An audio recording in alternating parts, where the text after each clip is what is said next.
Welcome to Missamma world. ఈరోజు మీరు వినబోతున్న కథ పురాణ గాథల్లోని హంసడింబకుల కథ. సాల్వరాజైన బ్రహ్మదత్తుడికి చాలా కాలం సంతానం కలగలేదు.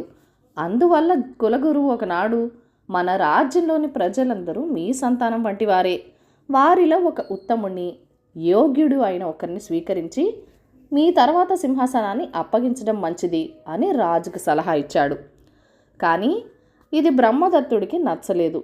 ఆయన తపస్సు ఆచరించి శివుణ్ణి మెప్పించి సంతానం కలిగే విధంగా వరాలు పొందాడు. అచిరకాలంలోనే రాజుకు హంసుడు, డింబకుడు అనే ఇరువురు కుమారులు కలిగారు. శ్రద్ధగా విద్యాబుద్ధులు నేర్పి వారిని ధర్మ మార్గంలో పెంచమని గురువు రాజుకి చెప్పాడు. అయితే లేక కలిగిన సంతానం కావడం వల్ల రాజు పిల్లల పట్ల అమితమైన గారాబం చూపసాగాడు. ఆ కారణం వల్ల హంసడింబకులు అల్లరి చిల్లరగా పెరిగి జరాసంధుడితో స్నేహం సంపాదించారు. తపస్సు చేసి తమను ఎవరూ జయించకుండా ఉండాలని బ్రహ్మ నుంచి వరాలు పొందారు. ఆ వరగర్వంతో సాధువులందరినీ వేధించసాగారు. తమను మించిన వారిని భూలోకంలో ఉండకూడదన్న అహంభావం వాళ్లకు కలిగింది. తండ్రి చేత రాజసూయం చేయించి రాజు అందరితో పాటు ద్వారకలో పాలించి కృష్ణుడికి కూడా కప్పం తీసుకురమ్మని కబురు పంపారు. వాళ్ల దుర్మార్గాల్ని సహించలేని కృష్ణుడు వాళ్ల అంతం చూడటానికి ఒక ఉపాయం ఆలోచించాడు. హంసకుణ్ణి రహస్యంగా బంధించి వాడు మరణించాడన్న పుకారు పుట్టించాడు. ఆ పుకారు డింబకుడి చెవిన పడింది. హంసుడు ఎడబాటుని సహించలేక వాడు యమునా నదిలో దూకి ప్రాణాలు వదిలాడు. డింబకుడు మరణవార్త విన్న హంసుడు సైతం సోదరుడు లేని జీవితం మీద విరక్తికి పుట్టి బలవన్మరణం పాలయ్యాడు. కొన్నాళ్లకు కులగురు రాజును దర్శించి సంతానం కలిగినంత మాత్రాన సంబరపడిపోకూడదు, బాధ్యతను ఉదాసీనం చేస్తే పర్యావసానం ఇలాగే ఉంటుంది అన్నాడు. బ్రహ్మదత్తుడు తన అశ్రద్ధకు ఎంతగానో పశ్చాత్తాపడ్డాడు. కలల మనిషి. ఈ కథను రచించిన వారు వీర్లేపల్లి జయరామరెడ్డి గారు. అనంతపురి రాజ్యంలోని ఒక గ్రామంలో యువకుడొకడు ఉండేవాడు. వాడికి చదువు సంధ్యలు పని పాటలు ఏమాత్రం అబ్బలేదు. వాడికి నా అన్న వాళ్ళెవ్వరూ లేరు. గ్రామంలో అందరూ వాడిని వ్యర్థుడని పిలిచేవాళ్ళు.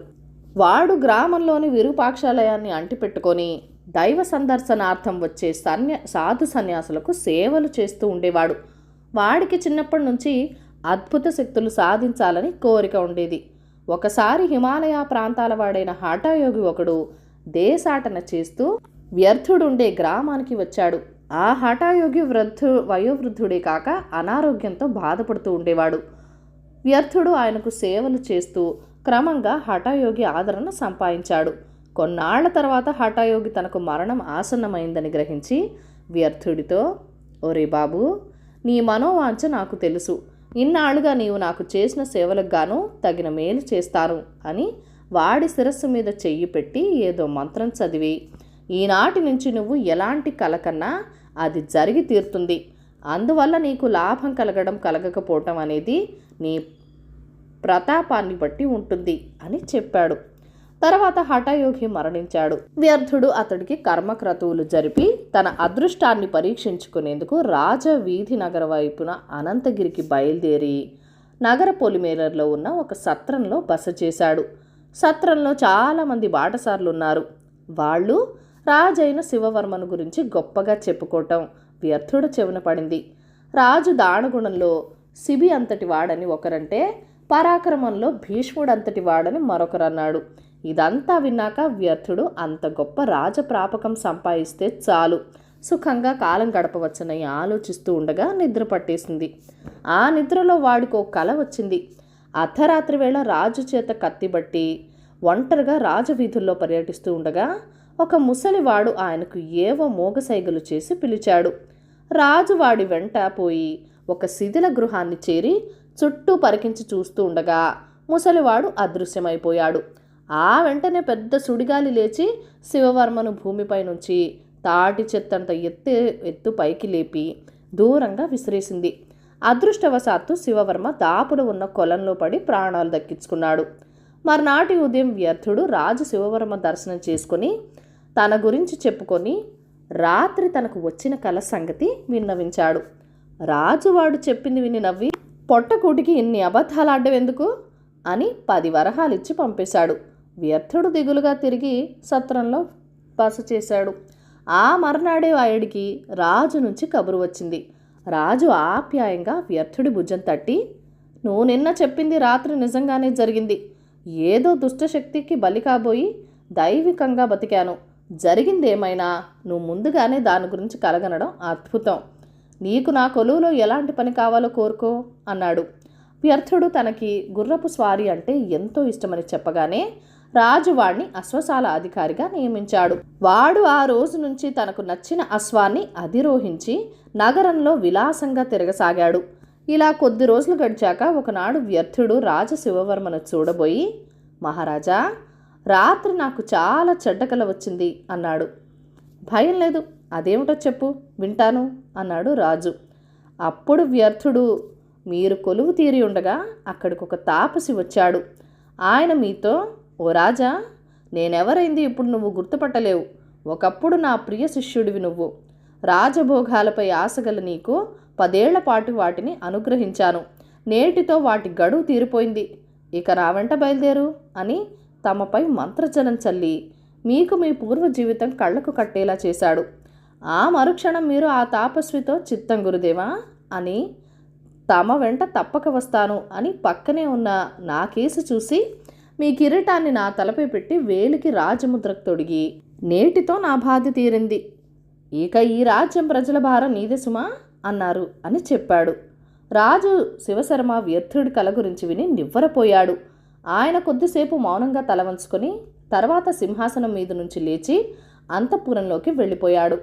మరుసటి ఉదయం అంతా వ్యర్థుడు కలగన్నట్టే జరిగింది. శివశర్మ నిండు కొలువులో విచ్చేసిన తాపసి గురువు వెంట వెళ్ళిపోతూ వ్యర్థుడికి కిరీటం ఇచ్చాడు.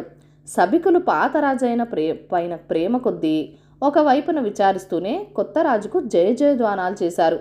ఆ సమయంలో అక్కడికి ఒక వార్తాహరుడు వచ్చి వ్యర్థుడితో, మహారాజు గారు, ఈ శుభ సందర్భంలో నేను ఈ విచారకరమైన వార్తను మోసుకొచ్చినందుకు మన్నించాలి. మన పాత శత్రువు అనంతసేనుడు మనపై మరొకసారి కత్తి దూశాడు. మన సేనలు సర్వసన్నద్ధమై మీ సారథ్యం కోసం ఎదురు చూస్తున్నవి అని చెప్పాడు. ఇది విని వ్యర్థుడు నివ్వరపోయాడు.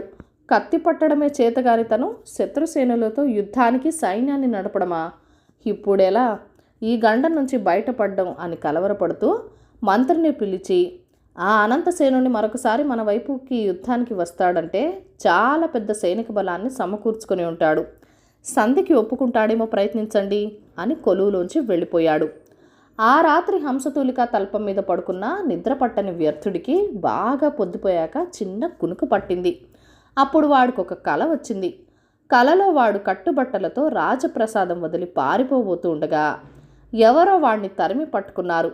కల చెదిరిపోయింది. వ్యర్థుడు పెద్దగా మూలుగుతూ లేచి కలలో మాదిరిగానే పారిపోతూ ఉండగా ద్వారం దగ్గర కాపలా భట్టుడి వేషంలో ఉన్న రాజు శివశర్మ వాడిని పట్టుకున్నాడు. భట్టుడి వేషంలో ఉన్న రాజును గుర్తించిన వ్యర్థుడు నిలువెళ్ళ వణికిపోసాగాడు. శివశర్మ వాడి వీపు తట్టి, భయపడకు, నువ్వు భవిష్యత్తును చెప్పగల స్వప్న సాముద్రికుడు అనుకున్నాను, కానీ నిన్ను పట్టిన క్షుద్రశక్తి నువ్వు కలగన్నదే జరిగేలా చేయగలదు. తొలిసారి నీ కల నాకు మేలు కోరుకున్నది. నా ధర్మగుణం గురించి విన్న నువ్వు మంచి బుద్ధితో నా ప్రాణగండం తప్పించే కల కన్నావు, అవునా అన్నాడు. అవును మహారాజా, సత్రంలో చేరిన బాటసార్లు మీ దయాగుణాలని గురించి పొగుడుతూ ఉండగా విన్నాను అన్నాడు వ్యర్థుడు వణికిపోతూ. రాజు శివశర్మ మందహాసం చేసి, తర్వాత నా ఆశ్రయంలో నీ మనసు మారి స్వార్థం చోటు చేసుకున్నది.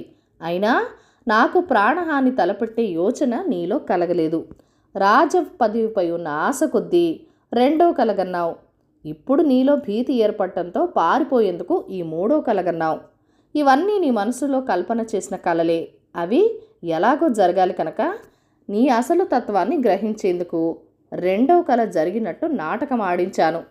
నా సన్యాసం, శత్రురాజు దాడి అన్నీ నా కల్పనలే అన్నాడు. వ్యర్థుడు కన్నీళ్లు పెట్టుకొని రాజు పాదాల ముందు మోకరిల్లాడు. రాజు వాణ్ణి లేవమని, నీ వంటి చపల చిత్తుడు నా కొలువులో ఉండటం క్షేమం కాదు. అదిగో ఆ ఆసనం మీద మూటలో 1000 బంగారు నాణాలున్నవి. అవి తీసుకుని ఎక్కడికైనా పోయి చేతనైన పని చేసుకుని బతుకు అన్నాడు. వ్యర్థుడు వంగి రాజుకి నమస్కరించి నాణాలున్న మూట తీసుకుని రాత్రికి రాత్రే రాజప్రసాదం వదిలి వెళ్ళిపోయాడు. లంచం. శ్రీలంగేరి దేశపు రాజుకు శత్రువుల బిడత ఎక్కువైంది. శత్రురాజుల నుంచి రాజధాని నగరాన్ని రక్షించుకునేందుకు దాన్ని చుట్టూ కొండరాళ్లతో ఎత్తైన గోడ కట్టించి ముఖద్వారానికి ఇనప తలుపులు పెట్టించాడు. రాతి గోడ గట్టితనం, ఇనప తలుపుల బలం పరీక్షించేందుకు వాటిని ఏనుగుల చేత కుమ్మించి పిరంగులతో కొట్టించాడు. ఏవి చెక్కు చెదరలేదు. రాజు పరమానందం చెంది సైన్యాధిపతి మంత్రులతో, ఈ గోడ ముఖద్వారం శత్రువులకు దుర్భేద్యం, నగరంలో వాళ్ళు కాలు మోపలేరు అన్నాడు. ఆ మాటలకు మంత్రి నవ్వి ఊరుకున్నాడు. ఇది జరిగాక ఒకనాటి రాత్రి రాజు మంత్రి మారువేషాల్లో నగర పరిసరాలు తిరిగి నగర ముఖద్వారం వద్దకు వచ్చి అక్కడ కాపలా ఉన్న భటుల నాయకుడిని తలుపులు తెరవలసిందిగా కోరాడు. అందుకు భటుడు నాయకుడు సైన్యాధిపతి అనుమతి పత్రం లేనిదే సూర్యాస్తమయం తర్వాత ఎవరూ నగరంలో ప్రవేశించడానికి వీల్లేదు అన్నాడు. మంత్రి వాడిని అక్కడి నుంచి పక్కకి తీసుకుపోయి అతడి చేతిలో 20 బంగారు నాణాలు పెట్టి, మాకు నగరంలో చాలా అవసరమైన పని ఉన్నది అన్నాడు. భటుల నాయకుడు కాపలా భటులను తలుపులు తెరవలసిందిగా ఆజ్ఞాపించాడు.